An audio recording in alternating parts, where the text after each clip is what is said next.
El libro de los Hebreos, ¿qué le parece a ustedes? Interesantísimo, ¿no? Como toda palabra de Dios. Toda la palabra de Dios es inspirada, útil para enseñar, para redarguir, para instruir en justicia, al fin de que el hombre sea enteramente preparado para toda buena obra. O sea, toda la palabra de Dios es interesante. Y debo decirle algo, palabra de Dios tanto es el Antiguo Testamento, el Antiguo Pacto, que es otra sección de la palabra testamento, como el Nuevo Testamento, son palabra de Dios. Yo he estado leyendo el Apocalipsis y tratando de llenarme, de instruirme, de buscar alguna cosa, porque tenemos el lunes próximo tenemos de manera virtual, vía Zoom, un conversatorio sobre Apocalipsis. Entonces uno, como es parte de ese equipo que coordina estas actividades vía Zoom, todos ustedes recibieron ese anuncio, he estado leyendo el Apocalipsis, revisando todo. Y fíjense qué similitud tiene el Apocalipsis en la introducción al libro. Ustedes recuerdan que cuando me tocó a mí hablar de los hebreos, que le pusimos como título Rumiando el libro de los Hebreos, vimos que solamente Hebreo, ¿y cuál otro? Una preguntita, ¿cuál otro libro tiene el mismo inicio, el mismo prólogo? Aparte, bueno, Denny está en eso, exactamente. Pero el Apocalipsis, aunque es diferente, vamos al Hebreo primero. Dios, habiendo hablado muchas veces y de muchas maneras en otro tiempo a los padres por los profetas, en estos postreros días nos ha hablado por el Hijo, y ahí sigue hablando de nuestro Señor Jesucristo. En Apocalipsis, que le digo, como uno siempre está amarrado, se amarra a lo que está viendo, nos dice la revelación de Jesucristo que Dios le dio para manifestar a sus siervos las cosas que deben suceder pronto, y la declaró enviándolo por medio de su ángel, su siervo Juan. Y entonces sigue, que ha dado testimonio de la palabra de Dios y del testimonio. Estoy leyendo en Apocalipsis capítulo 1. El testimonio de Jesucristo y de todas las cosas que ha visto. Bienaventurado Juan a las 7 iglesias, versículo 4. Ahí está el saludo. Y entonces sigue, y de Jesucristo el testigo fiel, el primogénito de los muertos y el soberano de los reyes de la tierra. Y por ahí sigue. Y si vamos a Apocalipsis, vemos que en las cartas que se está enviando a las 7 iglesias, siempre aparece el Señor, una de las manifestaciones. Para muestra un botón, encontramos cuando el Señor le escribe a la iglesia y la envía por medio de su ángel, y se presenta como el testigo, el ángel, el soberano, el que tiene oído para oír, oiga lo que el Espíritu dice a la iglesia. Entonces, ¿qué quiero señalar con esto? Que la idea principal del libro de los Hebreos es mostrar que Jesús es superior, la superioridad de Cristo, y que su pacto, como vemos en el capítulo 8, y su sacrificio son insustituibles. Y lógicamente todo lo que ha ocurrido, todo lo que vemos en el Antiguo Testamento, en el Pentateuco, en la salida del pueblo de Israel y todo lo demás, y todo lo que tiene que ver con el tabernáculo, el templo, el santuario, y todo eso, todo esto es sustituido por la obra que Cristo realizó y ya no hay espacio para más nada, porque como usando vagamente lo que decimos nosotros los dominicanos, si lo de uno es lo mejor, los extranjeros no estén nada. Entonces, Cristo es lo mejor y ya todo lo demás no se requiere, no se necesita. Y eso es lo que no vemos, lo que nosotros vemos, la superioridad de Cristo. Hebreo presenta a Cristo como superior a los profetas. Dios habló muchas veces por los profetas, de muchas maneras, pero hoy está hablando por el Hijo, por Jesucristo. La última palabra de Dios. Y final, porque nadie que venga a decir que recibió visión, que recibió esto, que lo otro, y que por lo tanto hay que ponerle atención. No, le ponemos atención a la palabra de Dios, y la palabra de Dios es Jesucristo. Es superior a los profetas, es superior a los ángeles, lo vemos aquí destacado, superior a Moisés, superior a Josué, superior al sacerdote, al sacerdocio levítico, superior a todo ello.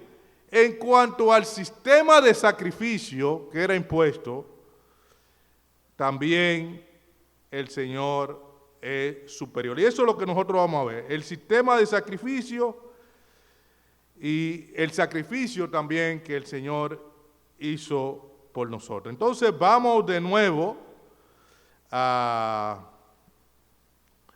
ver lo que nosotros encontramos entonces en el capítulo 8.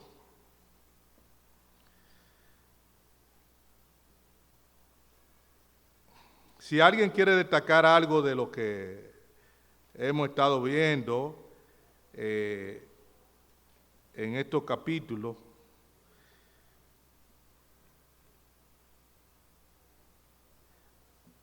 del capítulo 20, del 7:20, recuerden que tratamos ese tema de Melquisedec vagamente. Desde ese capítulo 7 que trata el tema del sacerdocio de Melquisedec, que es un tema muy interesante, hasta el versículo 13 del capítulo 8, que es el final, donde nos dice, al decir nuevo pacto, ha dado por viejo al primero, y lo que se da por viejo se envejece y está próximo a desaparecer, dando a entender que el Señor es el mediador, el garante de ese nuevo pacto. Es decir, que lo que estaba anteriormente caducó y se dio por terminado, porque el Señor es el mediador de ese nuevo pacto, y ese nuevo pacto está dado para siempre. Ahora, lo interesante del tema es que ese nuevo pacto fue profetizado. O sea, ese nuevo pacto no apareció de la nada, sino que todas las cosas que el Señor iba haciendo y diciendo se complementan, tienen su culminación en el Señor, en Jesucristo. Y esto es lo que nos destaca esta parte de aquí. Dice, ahora bien, el punto principal de lo que venimos diciendo es que tenemos tal sumo sacerdote, el cual se sentó a la diestra del trono de la majestad en los cielos. Ministro del santuario y de aquel verdadero tabernáculo que levantó el Señor, no el hombre. Porque todo sumo sacerdote está constituido para presentar ofrendas y sacrificios, por lo cual es necesario que también éste tenga algo que ofrecer.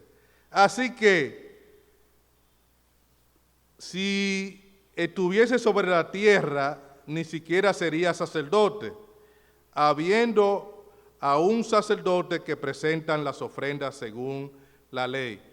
Importante el versículo 5, los cuales sirven a lo que es figura y sombra de las cosas celestiales, como se le advirtió a Moisés cuando iba a erigir el tabernáculo, diciéndolo, mira, haz todas las cosas conforme al modelo que se te ha mostrado en el monte. Pero ahora, tanto mejor ministerio es el suyo, cuanto es mediador de un mejor pacto establecido sobre mejores promesas. Porque si aquel primero hubiera sido sin defecto, ciertamente no se hubiera procurado lugar para el segundo. O sea, lógicamente, es una lógica. Si esto está bien, si ya esto está excelente, pues no hay necesidad, pero no. Aquí entonces estamos viendo la superioridad del sumo sacerdocio de Cristo, en lo que tiene que ver como sumo sacerdote superior. También con los temas del santuario, del tabernáculo, y también con el tema de sacrificio. En estas tres partes el Señor es superior y ya no hay necesidad de otras cosas. El sacerdote levítico, arónico, da lugar al sacerdote, como lo vimos antes, de Melquisedec. El Señor es sumo sacerdote conforme al orden de Melquisedec, un personaje que, como hemos leído en Génesis capítulo 14, que Abraham le entrega los diezmos y todo eso. Ahora, el gran sumo sacerdote que tenemos nosotros, ¿quién es? Cristo. Y como decía Manuel, Él está entronizado a la diestra de Dios y que ejecuta su ministerio, no en un altar terrenal, sino en la morada celestial de Dios. Está en los cielos, es lo que nos dice el texto, en que tenemos a el cual se sentó a la diestra del trono de la majestad, que es un título divino. Entonces, ahí es que nosotros, esa es la morada, y la morada que, como hemos cantado en esta mañana, nosotros también tenemos. Porque el Señor, Juan 14, nos lo dice, voy pues a preparar morada. El tabernáculo era eso, el templo era eso. La importancia que se le daba al templo, al tabernáculo, era porque era la presencia de Dios. Dios estaba ahí. Entonces nosotros sabemos que el Señor está en los cielos. Y este santuario, esta casa verdadera, pertenece a ese orden. Y es el reposo eterno, la esperanza gloriosa, bienaventurada que tenemos, de un reino inconmovible, y que así estaremos para siempre con el Señor. Él está entronizado a la diestra de Dios y ejecuta su ministerio desde ahí, desde el cielo, no de un altar terrenal como lo hacían los sacerdotes y eso. Dice el texto, ministro del santuario y de aquel verdadero tabernáculo que levantó el Señor y no el hombre, porque todo sumo sacerdote está constituido para presentar ofrenda y sacrificio, por lo cual es necesario que él también tenga algo que ofrecer. Es lo que nosotros encontramos en el libro de Éxodo y Levítico. Encontramos que el sumo sacerdote tenía que ofrecer primero sacrificio por sus pecados, para luego poder presentar sacrificio por los pecados del pueblo. Primero tenía que presentar por él. Ahora, Jesús ministra como un sumo sacerdote real, auténtico, que no tiene necesidad de nada de eso. En el capítulo 5 del mismo libro de Éxodo, veamos lo que nos dice el texto. Miren cómo nos dice entrando en esto. Porque todo sumo sacerdote tomado de entre los hombres es constituido a favor de los hombres en lo que a Dios se sirve, para que presente la misma idea, ¿no? Ofrenda y sacrificio por los pecados, para que se muestre paciente con los ignorantes y extraviados, puesto que él también, ese sumo sacerdote, está rodeado de debilidad, y por causa de ella debe ofrecer por los pecados, tanto por sí mismo como también por lo del pueblo. Y nadie toma para sí esta honra sino el que es llamado por Dios, como lo fue Aarón. Y después sigue hablando del Señor. Pero fíjense que ese sumo sacerdote tiene que presentar ofrendas y sacrificios, no solamente primero por su pecado y luego por los pecados del pueblo. Pero con el Señor, ¿qué pasa? Con el Señor no es así, porque Él fue sin pecado. Y por eso Él es mediador de ese nuevo pacto. Ahora, el Señor está ejerciendo su ministerio, ¿dónde? En el cielo, de manera, oye, ¿qué sumo sacerdote tenemos? Uno que está allá en la majestad, en los cielos, y no está aquí. Bien, vamos a hablar un poquito, ya en estos últimos minutos que nos quedan, de lo que es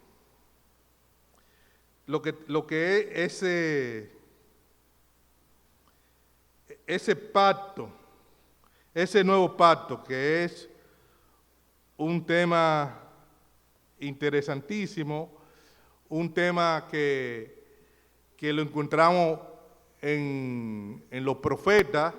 Aquí hay un señalamiento a Jeremías, y que nos anima a nosotros a vivir una vida más dedicada al Señor. Fíjense lo que nos dice de este nuevo pacto.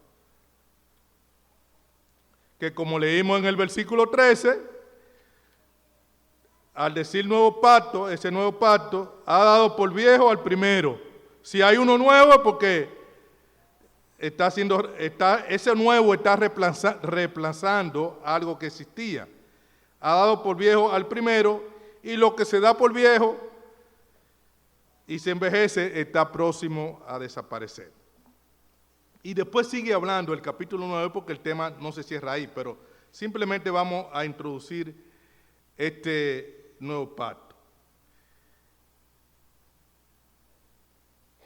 Aquí también, recuerden que Hebreo es una exposición, es lo que nos dice al final. Se toma nota de lo que se ha redactado y se tiene eso. Es una exhortación, son palabras de exhortación.